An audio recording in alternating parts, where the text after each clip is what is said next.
Greetings, everyone. Welcome to a Let's Talk edition of the DC Current. I'm your host, Damon Caskey.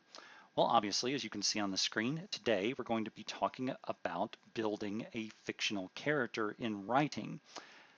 However, before I can go any farther and do that, I need to throw a couple of disclaimers out. The first is I'm going to be putting out some kind of controversial opinions here, and that is the stick of it. Everything I'm about to say is 100% my opinion, and I want to be very clear on that. I'm not trying to posit anything that I put forth as the actual state of the world or factual or this is what you have to think to. Nothing like that whatsoever, okay? It is entirely anecdotal, it is entirely my own, and if you want to discuss it in a more private venue, by all means hit me up and I will be glad to talk about it. The other disclaimer is that everything I'm about to say when it comes to writing here is entirely my own creation. And I don't just mean the writing, I mean the methodology as well. I have not had a single writing class whatsoever. I am not an experienced writer. I've been doing it for a long time, but that's like saying, if you've been like doing engineering for 20 years, but you've been doing it wrong, you've been using a 10 millimeter wrench on a 9 millimeter socket, that doesn't make you experienced, that just makes you old. Well, that's where I am. So take everything I say with a grain of salt and understand that I know you should take everything with a grain of salt, all right? So don't make fun of me for putting things out there and pretending they're facts, because I'm not doing that. Now, before we go any farther, the motivation behind this is twofold. Number one, of course, I hope to maybe give someone who is interested in writing a little bit of a jump start. And the other is, well, this is for a grade. Specifically, the graduate class, LS 690-203, led by Dr. Crawford. And it is the week of April 13th.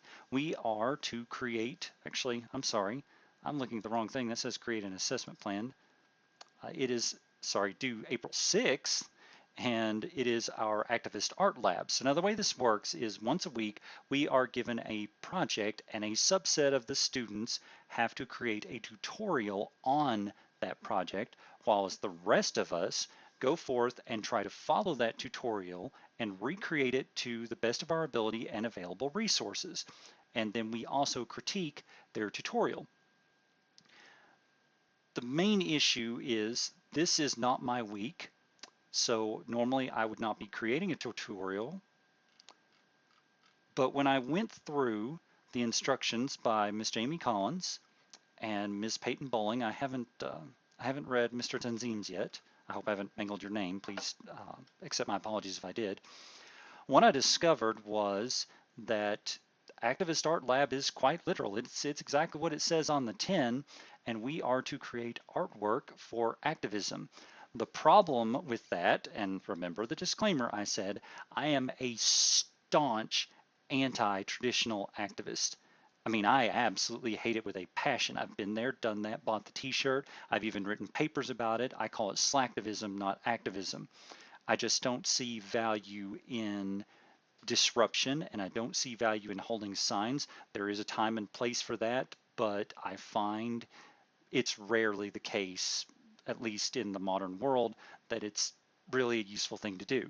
Now, instead, I believe in the type of activism where, for example, and again, opinions, opinions, opinions, I feel it is more useful to volunteer one's personal labor, say to go to Colorado when it was flooded and help out immigrant populations there instead of shouting about immigration.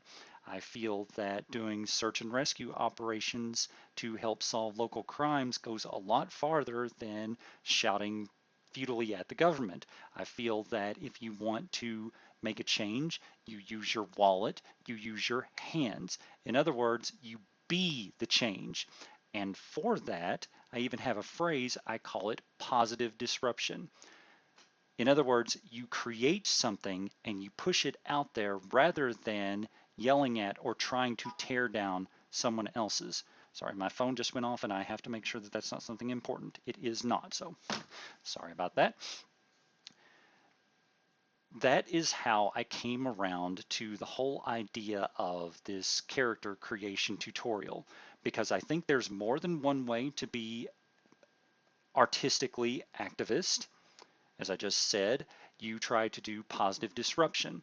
So in my case, I don't like the proliferation in the last, I'm going to say, 2 decades of the idiotic, bumbling dad male and the all-powering Mary Sue girl boss female. It's not that those types of characters are bad in among themselves, because there's not. You know, the moronic male archetype, okay, that's funny, right? And the all-powerful Mary Sue girl boss, hey, there's nothing wrong with that. Sometimes it's really fun to watch. But when it becomes such a trope that it is more trite than the things it tried to replace. I mean, before that, you always had the female was a reward for the male protagonist, and usually in the form of just total incompetency and had to be rescued, right? Well, that's that was trite, and we've gone so far the other direction that we're just as trite in that direction.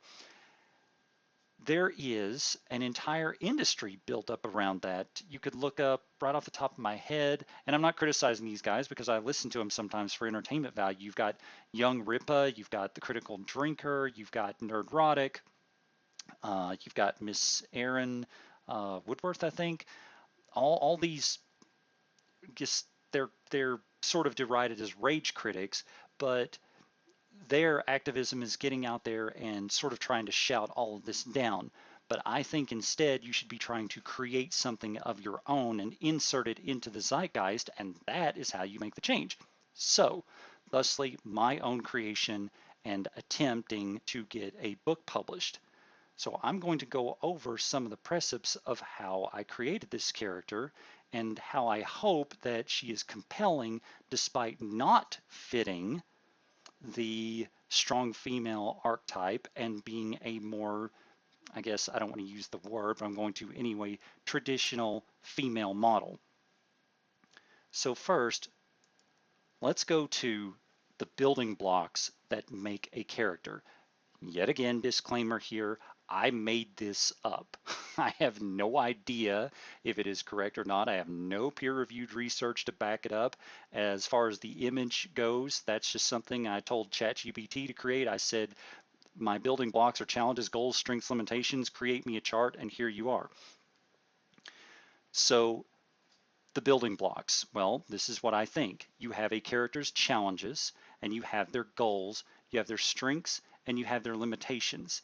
And these go back and forth on a X-shaped chart. It took me 2 or 3 times to get that to be generated like I wanted, in that one of them limits the other. So the character has the things that they want, that is their goal. They have the challenges, which holds them back from reaching their goals. They have their strengths, which is how they conduct themselves, in other words, their efficacy in the world. And then they have their personal limitations, which are the challenges within themselves rather than the external challenges that they face, and this limits their strengths. Now, what you have when you sometimes get, well, the, I guess, strong female archetype, where it goes wrong is you have very few external challenges, you have almost no internal limitations, and your goals are mercurial. All you really have is just a big long list of strengths, and then you turn them loose. Whereas before that, your female characters tended to be all about external challenges and limitations, and they didn't even have goals, right? The only thing they did was they just sat around and waited to be rescued. So we're going to try to find something that's a little bit of a middle ground.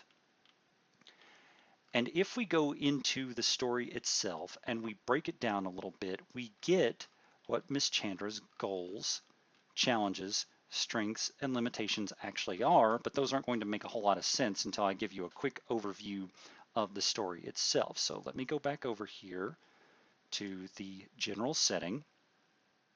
So I'm not going to read you a more than 20-page outline, which even it only scratches the surface of everything that's going on in the story. But I'll give you the overview. So this is a story of political intrigue and coming of age set against a high fantasy backdrop. Common people in the world live a hand to mouth, typical of high Middle Ages. Magic is not a common thing, but it does exist, with the central city, Lochwien, of the story being a hub of magical study. The academy, which the city is centered around, is a big part of the story, and it is something that Chandra wanted to be a part of. The world at large is mostly unexplored, lawless, filled with monstrous creatures, near dwells. It's difficult and dangerous life for most, but also an opportunity for exceptional individuals to carve out a name. So it's an adventure world. The primary plot is a political intrigue where someone is trying to start a war between the two main cities that are noted in the first book of the story, and that is Lochwien, which is kind of a utopian, very postmodern-esque city, even though it exists in Middle Ages, and you have Loch City, which is a much more traditional feudal-esque type of place of haves, have-nots, and the sort of like superstitious, more traditional Middle Age fantasy viewpoint. Those two cities are dependent upon one another. I'm not going to get into everything that goes into that because it would just be way too much for this video, but they have political unease. The character Chandra actually hails from Loch City. I'll read the first part of her profile so that it makes a little sense, because I'm not sure if you can see this text here or not. Chandra is a gentle, bashful, and brilliant scholar transplant from Loch City. At an early age, she displayed a remarkable curiosity and intellect, such that her impoverished family could not hope to nurture. Seeing that even the most eccentric and well-to-do nobles all had one advantage in common, education, her parents spent over 10 years saving resources for a journey to Lochwien almost on faith alone. Their hope had been to secure Chandra a work-for-study scholarship at the prestigious but to them quite alien institution. This plan failed almost before it started, as the academy included literacy among its entry requirements. Now think about this. This is a high Middle Ages fantasy setting, and this school, which is willing to take in individuals on merit, still requires them to be literate in a world where probably 95% of the population couldn't even begin to spell out their own name. So it's a very systemic issue, right? It's all about classism, even in a much more modern, much more liberal-minded society. Soon after, a chance meeting brought Chandra's latent bravery to the attention of Shannon Yon. That is a background legendary figure in the story. He is not the protagonist. He is the father of the protagonist, and he just sort of serves as a background figure that people look up to. If you were to, I guess, trope him out, he'd be the big good, who offered to tutor and sponsor the child herself or himself, demanding only her absolute maximal effort in seizing the opportunity. Now, these are two very important facets to the story. All right, she didn't just happen to bump into this guy. He takes pity on an urchin child and says, "Hey, I'm going to educate you." She actually put herself out there to interrupt something that she saw that she didn't understand but disagreed with, and that brought her to his attention through her own bravery. That is very important. The character gained an opportunity through her own agency, not through sheer luck. And also that opportunity came with a price. He would open the door, but she had to walk through it. Those are two very important things because they show us that the character, again, has agency in this story. She's not just bumbling around being rescued. Chandra made good on the paladin's offer, transforming from an illiterate urchin into a scholarship-worthy student within a year, and thereafter quickly establishing herself as a rising academic star. Now, a specific detail of this is that she learned to read in a month. So that establishes that you have an incredible mind and work ethic at play here. Again, because the character's agency is very important, and it also shows us one of her strengths, which is a very brilliant and inquisitive mind. Then we come to just the current state of the story. Currently, Chandra is 19 years of age, a divination specialist at the Lockwood Magi Guild and Polytechnical Academy. Although no longer a ward of the Yon family, she maintains close ties. She is especially close to Celeste and Valis and shares a mutual unresolved romantic entanglement with the latter. Now, that last part of that probably is going to cause some eye rolling. Oh, she's just a reward for the protagonist, but that is not how this works at all.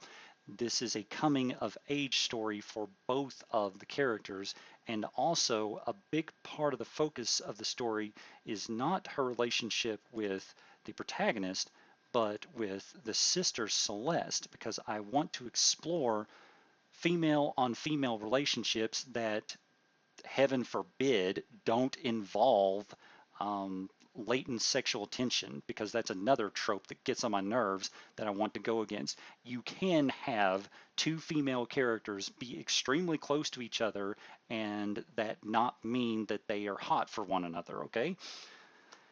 Anyway, so further on down, we start to get into the things that make up the character. We have the appearance, which every character on here has their appearance, and it is an important facet because some of that appearance is also agency. In Chandra's case, she lucked out in the genetic lottery, but she also takes care of herself because these are things that she didn't get to have. So blah blah blah, we can see here the stuff that basically glosses about how pretty she is. She's dark eyes, lustrous hair, curvy figure, milky complexion, nearly imperceptible traces of freckles over nose, cheek, and shoulders. Her overall appearance is soft, feminine, well kept, one of the few vices in indulging in baths, hygiene, and personal care inaccessible to her younger self. She usually favors simple gowns or scholar dresses in earthly reds and blues, preferring understated style and comfort over flash. So this is a character who is attractive in story, but is not designed for titillation. This is a person who takes care of herself because that was something that was denied to her when she was younger. So they are simple pleasures. Again, harkening back to what does that tell us about the person? Well, it tells us that some of the strengths are she's very down to earth, right? But what are some of the limitations? Well, she's still held back by her impoverished upbringing. If we go further down, we'll get to powers and abilities, which they're not nearly as important in a story that is about coming of age, but they still tell us a lot about her, and they give us a little bit of consistency in the story because I'm quantifying on paper what she can do and what she can't do. Chandra doesn't actually have natural powers because she's a normal human girl, and that's a really important part of her character. She's living among legends, so if she's going to be one herself, she has to carve it out using her own two hands. She does have a superlative intellect to work with, but everything else fall under abilities, in other words, learned things. To summarize this, she's kind of a decent physical specimen, but nothing really noteworthy. This is not a character that is meant to go cleaving through piles and piles of orcs and bandits. That's not her thing. She can definitely handle herself, but that is not a focus of the character, and that is intentional because I think it would first of all veer into girl boss territory, which I'm not looking for, but it would also go against the type of person that we're talking about. Someone who is soft and feminine and did not grow up with the advantages of the best food, the best education, the best training is not going to be a noteworthy fighter. That's just not something that she's ever going to catch up on. What she can catch up on are mental facets, which is spell casting and knowledge. She is an adept spellcaster. She has a talent in divination, which she follows. And divination in this story is very emotionally tied. So again, this is something that speaks to the character. She's a very emotional character, so her passion allows her to be better at this form of magic than others. And I also just gave her, because I thought it would sort of fit, a talent in conjuration. So she's also somebody that can summon up elementals, golems, that kind of thing. Gives her a last line of defense when she's in combative situations, but it also just gives her a little bit of utility, and I think just adds that little detail to the character, right? Then, of course, you have to detail what about her makes her tick. And this is where we have to look farther than just making a caricature. So if we just looked at the first paragraph, we would have a very two-dimensional person, but we have to go a little bit deeper. So let's start up here. Chandra is a gentle, loving soul. She is normally shy and dovish, but brave when pressed or in search of some new secret.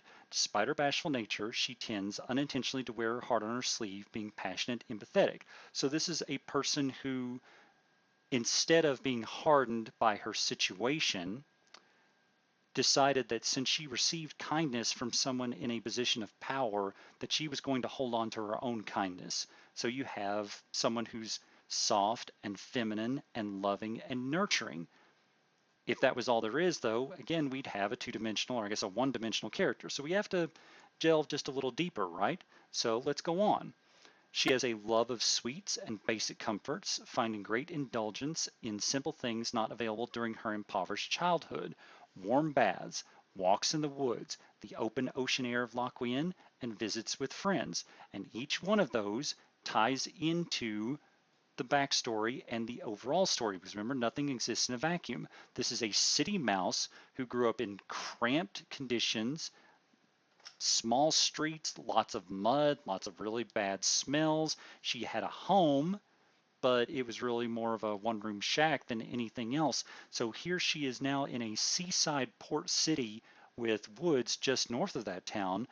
That's something that is going to stick in her mind, right? She's going to really just, wow, this is an open space, and really enjoy those simple things. She's not going to be into grandeur or power, and that's not a lesser, in my opinion, thing. I think that makes a person stronger, that they still enjoy the simple things. And then below that is the primary and most important trait. Above all is her curiosity. Once aroused, everything almost, excuse me, once aroused, her curiosity overrides all of her other sensibilities. Chandra misses little and questioned a lot. Whether there's an unspoken hint in the conversation, the mechanical underpinnings of a pulley hoist, or the inner workings of magic itself, once alerted, she is relentless. How is not enough for her sharp mind. She must know the why. And this is what drives all of that agency that I talked about. Because if it was just about her kindness and her love of comforts, you would have a very passive character that would just sit around and wait for the world to happen to her. But instead, we have a driving force. We have someone who is timid, but they're driven. We have someone who is intelligent and feminine, but they're also curious, right? It's not enough to know the what. They have to know everything that makes it work. And because of that, she's willing to stick her hands in the fire a little bit. She sometimes gets herself into trouble, and not just in the typical sort of goes into a cave and gets lost, that kind of thing. This isn't a Lassie story. I mean that even in when it comes to dealing in social situations, she wants to find out how a person ticks. So she might stick her nose into personal matters that don't really concern her, and she might end up hurting some feelings, even though her main drive, other than that, is to be kind. And then basically this combat talks about how she doesn't like to hurt, but she uses strategy and, well, I just don't really want to get into that too much because it's kind of outside the scope. And then weaknesses are very important too. Now, there's not a whole lot of weaknesses to speak of on paper, but they are still big ones. The first is, outside of normal human delicacies, Chandra has no specific weakness. So she's living in a world of legends, but legends usually have to have some type of like weak sauce to bring them down. She's normal, so we really don't have to say like, okay, well, she looks at the color purple and it messes with her head, right?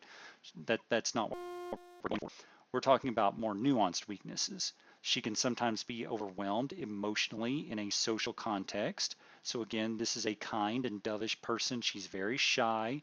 So if someone kind of gets in her face, she's going to be brave, but it's still going to panic her a little bit, right? Or temporarily panic by sudden attacks and danger before regaining herself. So, she got ambushed by a bunch of orcs, she's not going to just whip out her sword and start cleaving through them right away. It's going to take her a second to get over that fear before then, her mind kicks in and she starts taking more appropriate action. And the last, of course, is that her curiosity leads her to get in over her head, and she also has a tendency to act on instinct over thought. Now, those are her on paper weaknesses, but if we look at the character analysis, which I actually had generative AI read through my story and see what it thought her limitations are, you have things that don't necessarily appear on paper. They found that she is non-confrontational by nature. Well, that we did put down on paper. Not a frontline fighter. That's also kind of paper. Curiosity is a double-edged sword, very much so. And instinctive reactions over planning. Yes, so even though this is a very clever person, she can sometimes let her emotions override her. That's not the type of tropish, wah, wah, woe is me, just somebody who feels very deeply, who is very passionate, and sometimes that can override her better sense. So all of these put together, each one pulls at a different string, and well, just like this little puzzle, I hope makes a character that becomes compelling to read. You have someone who is feminine, but they are still powerful. You have someone who is powerful, but they're not combative. You have someone who is curious, but not foolishly so, because she's still kind of timid. She's always going to put her hand in the fire, but she's going to think about it a little bit first. And this is the type of person who develops deep relationships.